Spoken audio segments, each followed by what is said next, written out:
This is the Big O Show. This is the Big O Show.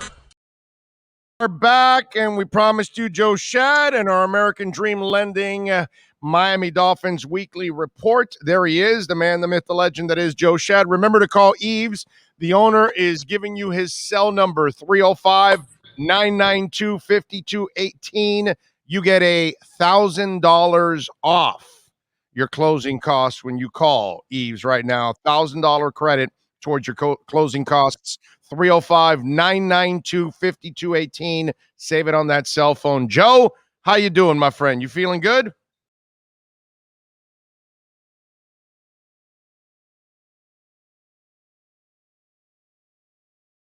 Good, Big O. Doing well out here at Dolphins camp, waiting for the players. All right, so walk us through. What have you seen on the offensive line? What's been the lineup? What did you see? What can you tell us?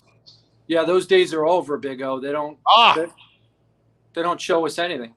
Damn it. So all you get to see is men stretching? That's it? Is that all they do for you? Yeah, basically. I mean, look, common sense tells you that if Jesse Davis is healthy enough to start at right tackle, that his experience will allow him to remain at right tackle. Common sense tells you that Austin Jackson, the franchise is not ready to give up on at this point in time. They need to give him at least a few more starts to figure out if, in fact, he has a chance to be the franchise's starting left tackle.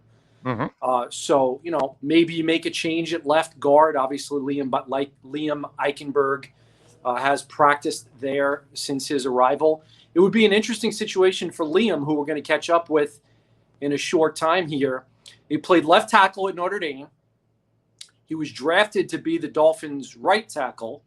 That's right. In the first game, he played at left tackle. And then in the second game, he played at right tackle. And now in the third game, he might play at left guard. So all over the place, man. It's certainly not easy, even though having gone to Notre Dame, I'm sure he's a smart guy. Yeah, and so what you're telling us, he's ready to take over for Jesse Davis in the future and just be the floater. Okay. All right, we got that. No, seriously. Well, the Dolphins are hoping I'm for joking, more than that. ladies and gentlemen. Relax out there. I'm joking, okay? Just in case, because I know the draft capital they traded for the young man and everything, so I get it. They've got high hopes for the part. Look, I've been trying to walk people off the ledge, Joe, because I mean, people are just jumping off left and right. The season's over. Fire Chris Greer, fire Flo, this, that. And look, there are things I disagree with. Listen, nobody's a bigger Jakeem Grant fan than I am, but I'm the first guy to tell you that I love Jakeem Grant as a returner. I thought because you had all these receivers now, you don't have to use him at wide receiver. I thought it was dumb of the coaching staff to count on him. You know what I mean? That doesn't make any sense to me. And you put him out there, and guess what happened? You got burned. And when I look at Matt Collins, and I'm going, you're playing Albert Wilson, and you're playing Jakeem Grant over Matt Collins? That guy's been proving since last year till now that he's gotten better as a football player, reliable, a bigger body, and he's been consistent with his hands. Why not play that guy? So there are decisions that, look, in hindsight now, they have to be regretting this, Joe. Way too many young linemen in front of a fragile quarterback. That's, I talked with Omar about this earlier in the week. This reminds me of Andrew Luck. You draft Andrew Luck and then you allow him to take a beating instead of building the wall of Montezuma. And that guy's built like a redwood tree. This kid's not. How did you draft this kid and put a rookie line in front of him? That part there, that's one thing that I have to question for the front office and the coaching staff. That where did you think that was going to actually work out? That's been bad planning. These aren't schleps. I mean, Austin Jackson was drafted in the first round. Liam Eichenberg was drafted in the second round. Michael Dieter was drafted in the third round. Solomon Kinley was drafted in the fourth round. I mean, these are not, these guys are supposed to be really good. But not all at once, Joe. Nobody does that. Nobody does that in the NFL. Yeah, but if the Dolphins had signed David DeCastro, maybe that would have been okay on a one-year deal. But that's the kind of thing that the Dolphins did for years around here, signing guys who were well past their prime. So I understand the concept that all these guys are supposed to grow up together. It sounds great in theory, But the problem is you'd like to have only breaking in maybe 2 of those guys, 3 max. You'd like to have at least 2 to 3 veterans there so these guys can look at Well, it's somebody supposed to to be lean Jesse on. Davis. He's got a I'm bad not knee. Jesse I know Davis is not a terrible football player. He's a he's lot worse with a bad knee no, he's solid, but I like him more as a 6 man or than a as a guard. starter. As It's a hard for starter. him to go against speed rushers. I am worried about this Yannick Ngakoue, even though he's got a little hamstring injury. All right. That guy's pretty darn athletic. Yeah. And him against Jesse Davis and or Austin Jackson is cause for concern. And Mad Max is a cause for concern too. He's like a power guy, though, right? The Dolphins rush tackles do better against power rushers than pure speed rushers. I don't know. Is Crosby fast? I guess he's a complete defensive end. Yeah, no, he's a maniac is how he plays. So yeah, that guy, both of them are going to be a pain in the ass for Miami. And going back to Austin Jackson, I'm with you that you got to give him time, but I almost, when coach was kind of signaling him out and said no, he's got to play better, I almost felt like there's Dean Wormer telling you you're on double secret probation, and I almost feel like you're going to give him time, but I get the sense that he's running out of patience with Austin at times. Do you get that same feeling? Who wouldn't? I mean, yeah, of course. But, Noah Igbenogany hasn't even played in the first 2 games, and he's a first rounder. So this is very. But he can't. Well, they drafted him in the first round. So if they missed on Igbenogany and Jackson, that is a big problem for anyone who was involved in that decision. Those decisions. Yes. But that problem with that decision, there's like multiple levels of that problem. One, he's an outside guy, not a slot guy. Okay. So maybe you drafted him while you were having issues with X and all that stuff. And you were thinking, hey man, we don't know how this is going to, let's protect ourselves. But then the problem is the only way that kid will ever get better is to play him, but you can't play him because you've got Jones and X. So now it's a catch-22. You probably drafted him more as an insurance policy to protect yourself, which is great foresight in one sense, but you'll never find out about him if you can't play him. And in a way, Igbenogany needs to be like on a terrible team where they can play him every week and let him learn and let him make his mistakes. But this is not the team. This is a team that's coming off 10 wins. So they're trying to win, they're trying to get to a playoffs. So they're not going to play him over any of the 2 guys that they have on the boundary. But it's not just the 2 guys. Tough. It's not just the 2 guys. He's like the 6th or 7th corner. The Dolphins are telling you they would rather, in the case of an injury to X or Byron, knock on wood, they would rather play Nick Needham, Jason McCourty, Justin Coleman, Jamal Perry. But that's those guys are all ahead of Igbenogany. The Perry thing's more of a special teams thing. Yeah, well, they are making a choice that the difference between Jamal Perry and Noah Igbenogany on special teams is bigger than the difference between Noah Igbenogany and any of the aforementioned corners, which is alarming. Not really.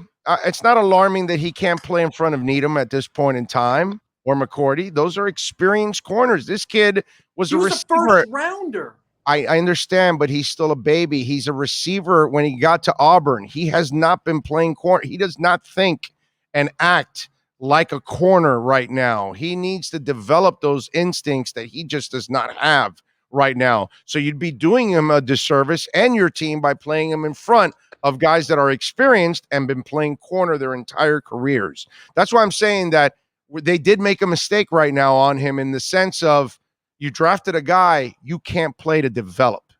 And that's a real problem right now because it's like you just said, it's a first round pick. He's in his 2nd year and you're never going to find out about the kid because there's no space to play him anywhere right now. And if you play him, you're hurting him and you're hurting yourself right now because he has no experience.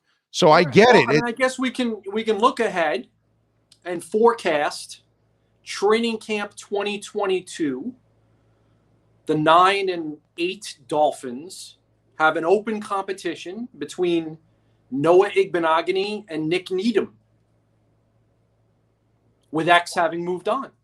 Oh, okay. Now you got me there. Okay, because I was going Or, Slot. No, not Slot. or the Dolphins having moved on from Byron Jones. That's yes. I think one Or of those. both. Oh wow. I didn't see that one coming. I could see them moving on from X because they can get a boatload of picks, and they don't know when that knee's going to give out. So I can kind of understand that one. Byron Jones. Boatload? I mean, you're going to get 2 1s. Is any team going to give up 2 1s? I don't know. They could, or at least a 1 and a 2, or maybe a 1, 2, and a 3. I don't know. Maybe they can put him in the Deshaun Watson trade, and then the Texans can flip him. That might be something, because then you give up less picks by giving him to them. Yeah, you're right. I agree with you. We're only 2 games in to a 17-week season. Brian Flores' staff has shown you in the first 2 years that they do improve throughout the year. Yeah. It is concerning that Chan Gailey called as many touchdowns on Sunday as both of the Dolphins' co-offensive coordinators. See what I did there? Because they scored no touchdowns? No, they called the touchdown. It's Devontae Parker didn't want to hang on to it. Okay. They called the touchdown. Okay. They called the play. And thanks to Albert Wilson and Jakeem Grant, they screwed up another drive. Jacoby Brissett did his job. The offensive coordinators did their job in the first half. They should have either been tied or leading at halftime based on the coordinators and the quarterback. It's everybody else that failed them at that point. I can't blame the coordinators for last week, at least early on. The second half was a complete, utter disaster at that point. But what are you going to do, dude? I mean, it was a perfect play call. Parker had it right. So yeah, you make a good point, and I was just making a little joke there about the Dolphins not having scored a touchdown. I get it, but it's now 2 things, two sides to this coin. All right, on the one hand, it is a little concerning that the Dolphins didn't score a point in the second game with new offensive coordinators, and it is a little concerning that the coaches have taken some of the burden of responsibility for all those offensive free rushers. Now, Jesse Davis said yesterday the scheme is fine. We just didn't execute it. All right. But I do believe that the Godsey-Stoodsville combination and the Dolphins offense will improve throughout the year. If it doesn't, they'll obviously both be gone. Yeah. No, there's no doubt. And there were things that I disagreed with last week, which, like I told you, and I hope this week that Will Fuller is back in the mix. You're not counting on Albert Wilson, and you're not counting on Jakeem Grant anymore as a wide receiver. That's why I was so excited for Jakeem this year. You didn't have to use him at wide receiver. You can leave him be what he is, an elite returner. Leave him there. Let him do his thing, and go use the other guys that are more than capable of being a wide receiver. But you got any hunches there, or anything that they're going to use Matt Collins instead of Albert Wilson? I know Fuller's going to be active, but there are certain packages that Matt Collins is suited for. In particular, when the quarterback's helmet is being wrapped around the guy's head, and it's late in the game, and you're in Las Vegas, and you're over on the sideline. That's the Matt Collins package. He's real good at that. So we're back in Vegas this week, right? Yeah, so we are. Get out there tomorrow, Big O. So his package is going to be out there. Okay. The special Matt Collins package. Maybe a little goal line, maybe a little third down, maybe a little run blocking. Matt Collins is a captain for a reason, Big O. I like But listen, it needs to be Devontae Parker, Jalen Waddle, Will Fuller, and more Mike Gesicki. Okay, and more Myles Gaskin, because the Dolphins have not gotten any traction in the running game, really. And a little more Miles on Sunday. Yeah, and I thought we saw a lot less Eric Rowe this past week because Buffalo's not really strong at tight end. I would imagine this week with Waller, we're going, and maybe I would bracket his ass with Waller and Holland. I mean, with Rowe and Holland. I would bracket that dude, and then leave the corners one-on-one with the rest of the dudes. But that guy, I don't know. What do you think? How do you defend Darren Waller? Because Well, they that didn't do it guy, last year. I know it's And impossible. Rose said earlier in the offseason that he's specifically looking forward to the rematch. We love Eric Rowe. He's a good guy. He's a good player, and he's not afraid to give you an interesting comment. You know, a lot of guys around here are kind of worried. Eric doesn't seem to be too worried. It is interesting that last week it was Jason McCourty chasing a Bills tight end into the end zone, Knox. Rowe was not on the field for that play. So, look, McCourty's a former corner. He's got just as good a chance against that Knox tight end Bills guy as Rowe. But, you know, I think we might talk to McCourty and Rowe. We talked to Holland recently. We talked to Brandon Jones yesterday. How many NFL teams can trot out 4 safeties to media availability in a given week? That's a lot of safeties. Yeah. Well, this is the kind of team that likes, their safeties to have cover skills, and so they become a bigger part of their defense because they're so multiple at times. So yeah, I can see why they do that. But Waller to me is definitely one of the keys of this game, and I almost feel like anybody that covers that guy is going to need help because he's a beast. And it's like covering Kelsey and what's the name of the kid over in San Francisco? Kittle. Those guys are a pain in the ass, bro. Those guys are dominant forces, man. They're impossible to cover for anybody. Derek Carr has transformed into Ryan Tannehill-like way. Yeah, I'll believe it when I see it with my own eyes in Las Vegas, all right? I've never been a big Derek Carr guy. I know he's got a lot of yards and a high completion percentage through 2 games. I'm putting my money on Josh Boyer over Derek Carr this week. Now, I'm not saying the Dolphins are going to win. I'm just saying at the end of the game, I think we're going to be we're going to stop saying, oh, Derek Carr is a new guy. He's not a new guy. I am looking forward to watching Kenyon Drake. He never gets a starting job anywhere, huh? No matter what. Well, Josh Jacobs is hurt, so this might be a little chance for him. I know, but he was a free agent, and yet with all the things that he has shown, nobody ever steps up. Before I let you go, you brought something up interesting, and you talked about Derek Carr. In a way, that's kind of how I feel about Justin Herbert right now. He looks great, no doubt. He can throw it a mile. He's putting up some stats. He hasn't beaten any quality teams at all since last year and this year. And he threw a nice, ugly interception at the end of the game. I still need to see, for all the people that are so in love with the kid, and I get it because he's great on the all-runway team. I have yet to see him be the difference maker against a good team. In fact, they haven't beaten a good team yet on last year's schedule or this year so far. And he had a chance against Dallas this past week. Not that necessarily they're a good team, but, it is what it is. I hate to put it to you so simply, but yes or no, Big O, given the opportunity today to trade Tua Tagovailoa, Austin Jackson, and Noah Igbenogany to the Chargers for Justin Herbert, what would be your answer? I still say no. I'm not ready to give up on these guys. It's only look, dude, his wins last year, Carolina, Denver, the Raiders, lost to Miami. Okay. His wins, Cincinnati, Jacksonville, the Jets, Atlanta, the Raiders, Denver, KC with Chad Henne. His losses, Kansas City, Tampa Bay, New Orleans, Buffalo, New England. Yeah, but most I get your point. It's an interesting point. And Tua outplayed him with less of an offensive line and less wide receivers in that game. You're a very glass half full guy.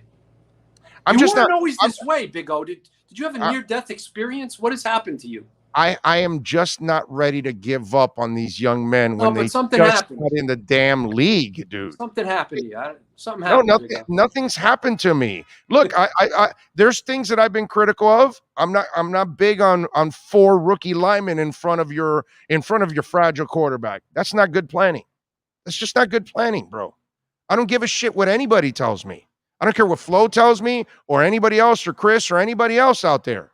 You don't put 4 rookies in front of a fragile quarterback.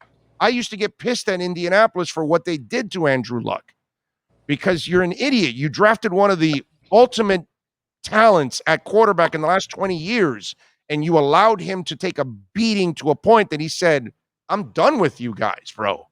I'm done with you guys. And you did the same thing here. And this past week, I was very critical. How in the F are you playing Jakeem Grant at wide receiver? Have you not learned your lesson yet? And you keep throwing him the ball? Those offensive coordinators need to be called out, and so does Flo. And then Albert Wilson, you and I have talked about this. I've talked with Alan. I've talked with Omar. He doesn't deserve to be on the team. Why? Because he ran around for 10 days in shorts? The guy has accomplished squat in this league. He has 700 yards in 2 years with the Dolphins. He's never caught more than 4 touchdowns in a season. Why in the hell are you counting on Albert Wilson?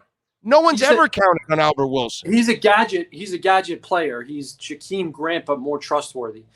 Listen, I got to run, but the next time we talk, I'm going to try to have a better light, all right? I'm totally aware You're fine, of bro. how You're poor fine. my light. No, it's a very poor lighting job by me. All right, You're fine, bro. I love you. You're fine. I did not have good execution on the lighting today. So But it was I'll great try talk. to be better next time. But it was great talk, and that's all that matters. All I see is teeth. All right, See you, brother. bud. Love you, brother. There you See go. ya. Joe Schad and the American Dream Lending Miami Dolphins Insider Report. Always getting it done. We always appreciate it. This is the Big O Show. This is the Big O Show.